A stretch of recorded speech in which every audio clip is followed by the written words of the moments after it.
Assalamualaikum warahmatullahi ta'ala wabarakatuh. Alhamdulillahilladzi arsala rasulahu bil huda wa dinil haq liyudhiru 'alad dini kullih walau karihal musyrikun. Asyhadu an la ilaha illallah wahdahu la syarikalah arsalahu kafatan ilan nas basyira wa nadhira wa hadiyan ilal haqqi wasirajam munira. Wassalawatullahi wassalamuhu alaihi wa ala alihi wa sahbihi ajma'in, amma ba'd. Falaqad qala Allahu ta'ala fil Qur'anil Karim, a'udzu billahi minasy syaithanir rajim. Bismillahirrahmanirrahim. Ud'u ila sabili rabbika bil hikmah wal mau'izatil hasanah wajadilhum billati hiya ahsan. Al-ayah wallahu a'lam bimuradi bidzalik. Wa qala nabiyyu sallallahu alaihi wasallam may yuridillahu bihi khairan yufaqihu fiddin. Al-hadits. Pertama-tama marilah kita panjatkan puja dan puji kehadirat Allah ilahi Rabbi, dan marilah kita haturkan sholawat kepada junjunan kita Nabi besar Sayyidul Kaunaini Watsaqalain, yakni Nabi Muhammad sallallahu alaihi wasallam. Dan semoga Allah Subhanahu wa taala selalu berkekalan melimpahkan rahmat dan salam kepada Nabi kita dan kepada seluruh keluarganya, para sahabatnya, dan para tabi'innya, dan begitu pula kepada seluruh umat muslimin muslimat fil masyariq wal magharib wa min yamina ila simaliha wa min qafin ila qafin min ladun adam ila yaumil qiyamah. Lasiman wa khususon pada jemaah Aribatman Balikmah, dan begitu pula kepada hadirin semuanya yang hadir di tempat ini. Tentu datangnya kita, hadirnya kita ke tempat ini, tentu ini tiada lain tiada bukan, kita adalah benar-benar didorong oleh Allah Subhanahu wa taala, dan tentu digiring oleh malaikat rahmat. Karena tidak akan kita berkumpul bisa di tempat seperti ini kalau tidak ada izin dari Allah dan tidak ada giringan daripada malaikat rahmat. Alhamdulillahi rabbil alamin. Dan semoga perkumpulan kita ini benar-benar menjadi satu wasilah turunnya rahmat Allah Subhanahu wa taala kepada kita semua. Amin ya Allah ya rabbal alamin. Di sini alangkah perlunya kita semua belajar ilmu. Kalau kita biasa, kalau kita sudah bisa, kalau kita ada satu ilmu kepada kita walaupun sedikit, ya kita harus disebarkan. Jadi belajar dan mengajar itulah aktivitas yang sangat dicintai, disenangi oleh Allah Subhanahu wa ta'ala. Alhamdulillahi rabbil alamin. Dan Al-Fakir lupa. Sebelum Al-Fakir berbicara lebih lanjut, semoga pembicaraan kita ini semua benar-benar bermanfaat dunia dan akhirat. Amin ya Allah ya Rabbal alamin. Terutama kepada seluruh jemaah yang ada di sini, ya terutama kepada para alim ulama, pada puhul-puhul atau tokoh-tokoh yang sangat dihormati oleh Al-Fakir. Dan begitu pula yang Al-Fakir muliakan kepada semuanya, para asatid, para masyayikh yang tidak bisa Al-Fakir tata satu persatu atau sebutkan satu persatu, karena Al-Fakir belum kenal semuanya, tapi itu tidak mengurangi rasa hormat Al-Fakir kepada semuanya. Dan begitu pula kepada para pemuda yang Al-Fakir sangat cintai. Kita hadir di tempat ini adalah suatu anugerah dari Allah Subhanahu wa taala yang benar-benar menguntungkan bagi kita dunia ataupun akhirat. Kenapa? Karena walaupun seperti apapun, bagaimanapun, di dalam riungan kita ini pasti ada satu ilmu yang akan masuk ke dalam pikiran kita. Tentu ilmu ini adalah dari Allah Subhanahu wa ta'ala. Ya, walaupun misalkan Al-Fakir mengutarakan satu mutiara ilmu, ya tetap hakikatnya itu adalah dari Allah Subhanahu wa ta'ala. Jadi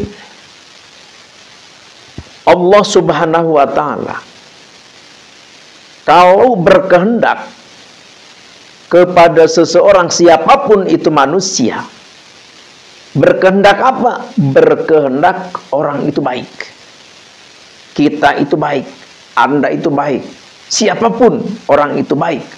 Kalau Allah menghendaki kebaikan, maka Allah akan memberi paham, akan memberi ngerti terhadap ilmu agama. Alhamdulillahi Rabbil Alamin. Jadi kalau kita diberi paham, diberi mengerti terhadap ilmu agama, itu adalah suatu tanda bahwa Allah Subhanahu wa ta'ala menghendaki kebaikan kepada kita. Alhamdulillahi Rabbil Alamin. Jadi oleh karena itu, setiap riungan, kumpulan, majelis ta'lim, kita harus masuk. Harus masuk. Semoga Allah Subhanahu wa ta'ala kepada kita menghendaki kebaikan, sehingga kita diberi paham, diberi mengerti tentang ilmu agama yang dibicarakan oleh siapapun yang kita dengar. Alhamdulillahi Rabbil Alamin. Kita di sini jangan sampai kita hidup di dalam kegelapan. Ya artinya, ya kita udah tidak tahu, diem saja. Ada pengajian tidak ikut, ada kumpulan-kumpulan tidak ikut, ada riungan-riungan masa bodoh. Na'udzubillah min dzalik. Jangan seperti itu. Kenapa? Kalau kita seperti itu, kita akan tersesat, dan kita akan monoton, dan kita akan berada di dalam kegelapan. Na'udzubillah min dzalik. Oleh karena itu, kita hidup di dunia ini harus kita saling cinta mencintai, harus kita saling nasihat menasehati, apapun yang kita bisa, kita sebarkan, kasih tahu kepada orang yang sekira belum tahu hal itu. Sekarang musim lagi rame, lagi booming masalah polemik nasab. Apa itu polemik nasab? Ya gunjang-ganjingnya, ramainya tentang memperkarakan tentang nasab suci Rasulullah Shallallahu Alaihi Wasallam. Oleh karena itu, ini kita pun harus tahu. Harus tahu. Kenapa kalau kita tidak tahu, ya kita ketinggalan kapal, ketinggalan berjalan, ketinggalan melangkah. Ya tentu pahala kita pun mengurangi. Karena apa? Karena kita tidak tahu di dalam hal tentang pernasaban. Ya kita tentang pernasaban, orang yang berbicara seperti ini, wah, untuk apa membicarakan nasab, nggak ada manfaatnya. Na'udzubillahi min dzalik. Alangkah naibnya, alangkah tidak mengertinya kalau orang berkata seperti itu. Na'udzubillah. Summa na'udzubillah. Jadi sedikit saja Al-Fakir berbicara tentang nasab, supaya kita tidak terlalu gelap. Ini bagi yang belum tahu. Yang sudah tahu ya alhamdulillah, kasih tahu kepada orang. Tapi yang belum tahu, insya Allah Al-Fakir berbicara sedikit saja. Jadi ada satu klan yang mengklaim, yang mengaku bahwa dirinya itu adalah keturunan Rasulullah. Tapi dipinta bukti, nggak punya. Dipinta dalil, nggak bisa. Terus disuruh tes DNA, haram. Tapi dia kekeh ngaku bahwa dirinya itu adalah keturunan Nabi. Mengalir di tubuhnya darah suci Rasulullah. Na'udzubillah. Dia itu memberi keterangan, memberi penjelasan bahwa katanya nasab dia adalah sudah suhroh wal istifadah. Suhroh wal istifadah bagaimana? Sudah diakui, sudah terkenal, sudah masyhur.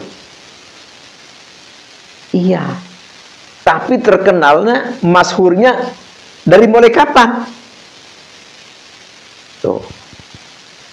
Ternyata masyhurnya, diakuinya, diketahuinya oleh semua orang itu adalah abad ke-9. Sedangkan dari abad ke-3, abad ke-4, abad ke-5, abad ke-6, abad ke-7, abad ke-8, abad ke-9 sudah suhra wal istifadah bahwa dia itu bukan turunan Nabi. Kok bisa begitu? Karena Sayyid Ahmad, yaitu adalah keturunan dari Sayyid Husain ya, dari Syekh Fatimah.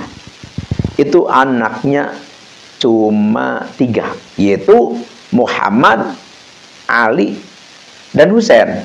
Sedangkan yang mengaku bahwa dirinya itu adalah keturunan Rasulullah di abad ke-9. Jadi suhrah wal istifadahnya itu adalah kedua. Jadi sudah ada suhrah wal istifadah pertama, yaitu abad ke-3, abad ke-4, abad ke-5, abad ke-6, abad ke-7, abad ke-8, abad ke-9 sudah suhra wal istifadah bahwa Sayyid Ahmad itu anaknya 3. Tuh. Pas abad ke-9 ada yang mengaku, yaitu dari Habib Ali Asyakron.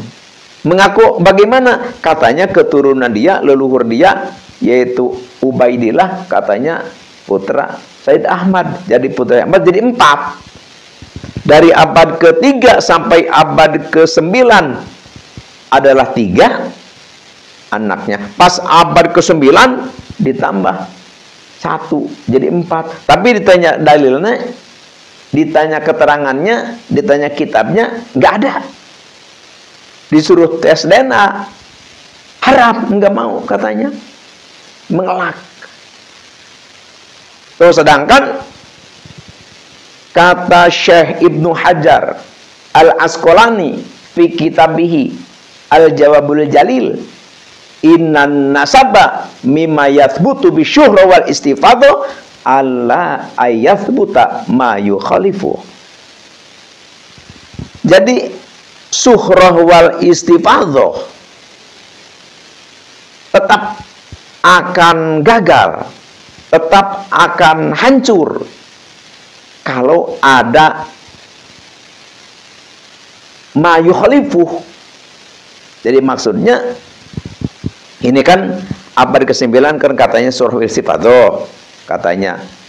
Tapi ada dari abad ke-3 sampai abad ke-9 juga sudah surah wal istifadhah 3. Jadi surah wal istifadhah yang kedua dari abad ke-9 sampai ke sini itu batal karena adanya surah wal istifadhah yang pertama. Seperti itu.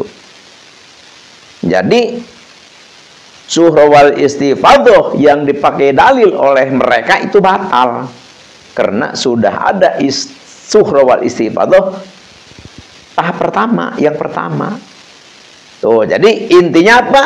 Ya intinya ini hanyalah ngaku-ngaku saja. Jadi oleh karena itu kita harus memberitahu kepada siapapun yang kenal oleh kita, yang kenal dengan kita beritahu bahwa Habib Ba'alwi itu adalah bukan keturunan Nabi, karena surah wal istifadhahnya itu batal karena ada surah wal istifadhah yang terdahulu, yaitu surah wal istifadhah terdahulu adalah 3, terus katanya surah wal istifadhah yang kedua itu 4 dari abad ke-9.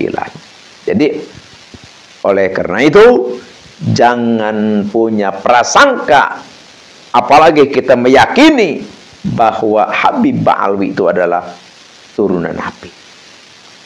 Jadi kita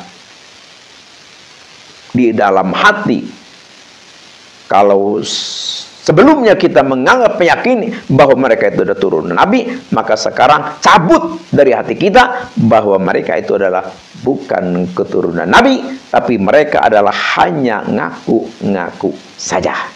Tapi kita jangan sampai kepada mereka membenci, tapi jangan sampai kita kepada mereka berbuat tidak benar. Tetap persaudaraan kita tetap erat, kebaikan tetap kita terjaga, persahabatan kita pun tetap utuh. Tapi hanya satu saja, jangan menganggap, jangan meyakini bahwa Habib Ba'alwi itu adalah keturunan Nabi, jangan. Tapi masalah baik, kita baik saja, baik saja. Karena intinya, tujuannya menelusuri nasab ini memang ditelusuri.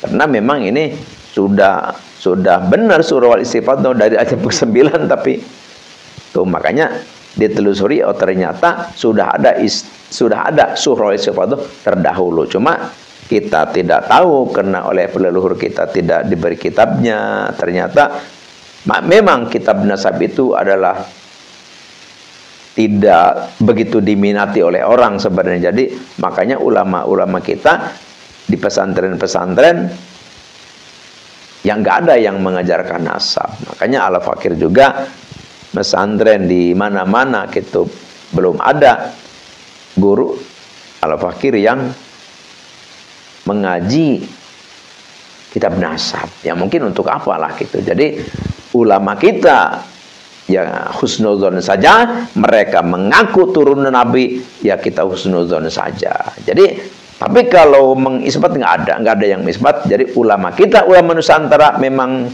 bangsa kita adalah bangsa yang begitu perangkul, begitu sopan, santun, begitu mengakui, begitu menghargai kepada siapapun tamunya, ya husnudzon saja. Tapi ternyata kesini setelah kelakuannya banyak yang nyeleneh, maka ada yang meneliti, yaitu adalah Kiai Haji Imaduddin Usman Al-Bantani dari Banten. Karena dari kelakuan-kelakuan yang menyeleneh itu, jadi beliau berpikir, masa iya turunan Nabi seperti ini? Ya pas diteliti, ya ternyata memang bukan duriah Nabi. Jadi intinya apa?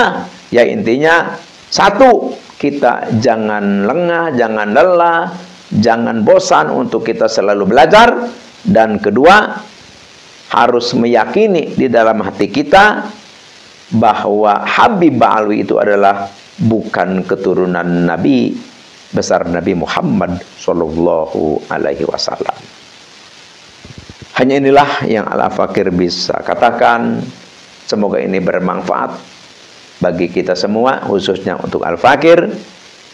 Insya Allah sangat bermanfaat, dan insya Allah ini adalah ngepek kepada ibadah kita. Sekian demikian, terima kasih. Mohon maaf atas salah dan khilaf dan kekeliruan. Al-afu minkum. Wabillahi taufiq wal hidayah. Wassalamualaikum warahmatullahi wabarakatuh.